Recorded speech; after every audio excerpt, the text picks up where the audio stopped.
কদিন পর পর পাহাড়ে যেতেই থাকি। হঠাৎ মনে হলো একটু সমুদ্র থেকে ঘুরে আসি। ভাবতেই যতটা সময়, যেতে আর কতক্ষণ।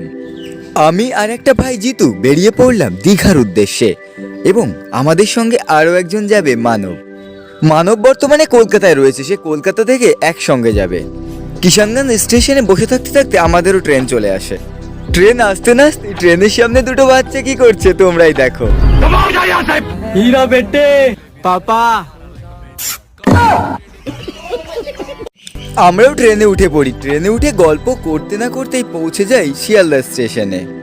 আর হ্যাঁ, তোমরা হয়তো অনেকেই জানো আমি ঘুরতে প্রচণ্ড ভালোবাসি। যখন ইচ্ছে মন হলো ঘুরতে যাওয়ার, তখনই বেরিয়ে পড়ি। শিয়ালদা স্টেশনে নেমে মানবকে খুঁজতে থাকি।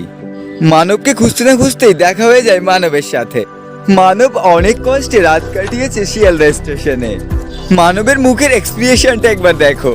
শিয়ালদা থেকে ট্রেনে উঠে আমরা পৌঁছে যাই দীঘায়। আজকের জন্য এতটুকুই। দেখা হচ্ছে নেক্সট ব্লগে।